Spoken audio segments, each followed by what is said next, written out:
Pemirsa, selanjutnya untuk mengetahui perkembangan terkini dari pasar mata uang serta transaksi instrumen keuangan lainnya, kita bergabung dengan Dealing Room Bank BNI.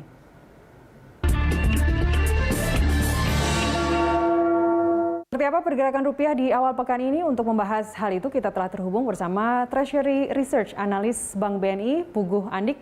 Mas Puguh, selamat pagi. Data retail Amerika melesat 0,7% pada September kemarin. Apakah menjadi sentimen positif untuk rupiah? Ya, memang kalau kita bicara di Amerika Serikat gitu ya, sekarang justru terutama pekan lalu gitu ya, ini rilis data yang positif, justru respon pasarnya negatif terhadap US dollar gitu ya, karena memang inflasi mereka sudah sangat tinggi sekali, 5,4%, ini inflasi tertinggi dalam 13 tahun terakhir gitu ya. Hanya sedikit lebih rendah dari 2008 gitu ya, sebelum krisis subprime mortgage. Ini yang membuat akhirnya pasar khawatir kalau nantinya inflasi Amerika Serikat ini overheating, apalagi respon Fed juga belum ada gitu ya, meskipun tapering mungkin akan dimulai bulan depan, belum ada respon dari Fed.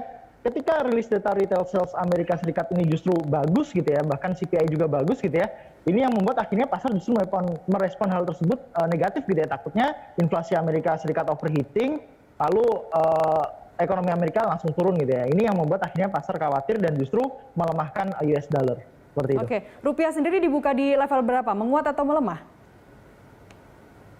Ya, untuk pagi ini memang rupiah dibuka menguat gitu ya, sedikit, tapi di antara 14.050 sampai 14.060 gitu ya. Memang kondisi saat ini kasus COVID dalam negeri juga cukup bagus. USD cenderungnya melemah, tadi juga sempat disebutkan sentimen utamanya adalah ketakutan akan inflasi yang berlebih gitu ya. Kasus COVID dalam negeri juga cukup bagus, dibukanya kembali airport di Bali gitu ya untuk wisatawan mancanegara, ini juga cukup positif sebenarnya respon pasarnya. Di sisi lain juga ada capital inflow dari pasar saham gitu ya, meskipun dari pasar obligasinya ada capital outflow, sehingga memang ada potensi bahwa rupiah akan menguat hari ini. Akan lebih menguat, baik. Mas Puguh, ini Goldman Sachs kan merilis kinerja keuangan ya yang melampaui ekspektasi sebenarnya. Pengaruhnya seberapa besar terhadap rupiah? Ya, memang kalau kita bicara pengaruh secara langsung nggak ada gitu ya. Cuman kalau kita bicara dari sentimen gitu ya, ini akan men-trigger sentimen positif gitu ya di pasar, sehingga ada kemungkinan gitu ya bahwa ada investor asing akan masuk ke dalam pasar saham dalam negeri. Ini nantinya akan men-trigger capital inflow. Nah, ini yang akhirnya akan cenderung menguatkan rupiah kalau memang terjadi capital inflow. Ini memang menjadi salah satu sentimen positif juga, bukan hanya Goldman Sachs. Mayoritas yang kita sudah tahu gitu ya rilis dari perusahaan-perusahaan finansial di Wall Street juga cukup positif, makanya ini juga diikuti dengan penguatan saham dari dalam negeri, dan ini juga pasti menarik untuk investor luar negeri gitu ya, sehingga men-trigger capital inflow seperti itu. Baik, sekarang terkait neraca perdagangan nasional September 2021 yang surplus, apakah menjadi sentimen positif bagi rupiah? Ya, tentu saja kalau kita bicara Jumat lalu ya, begitu rilis rupiah berlanjut menguat gitu ya.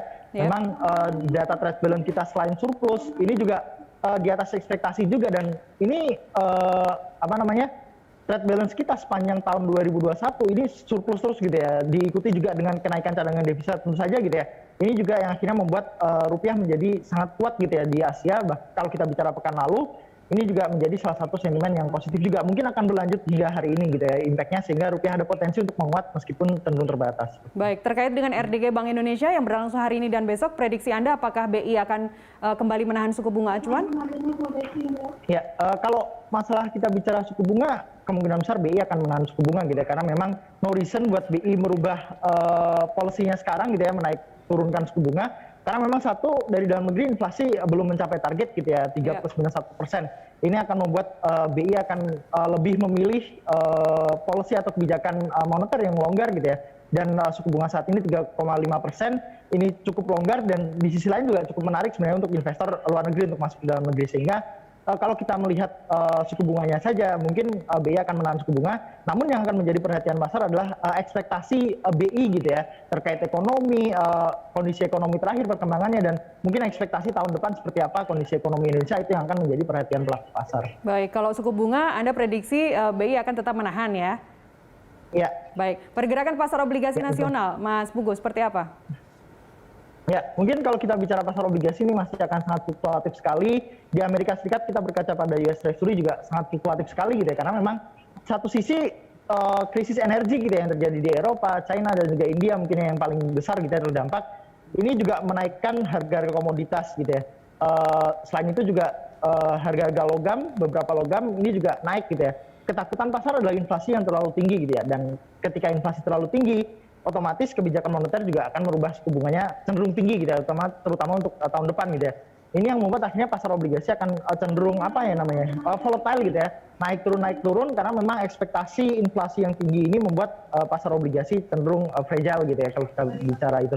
Namun kalau kita melihat dari dalam negeri sebenarnya dari sisi yieldnya sendiri masih under value gitu ya, terutama untuk tenor 10 tahun dan 15 tahun ini masih ada peluang untuk mengalami penguatan seperti itu. Baik, Mas Puguh, terima kasih atas informasi Anda bersama kami pagi ini. Demikian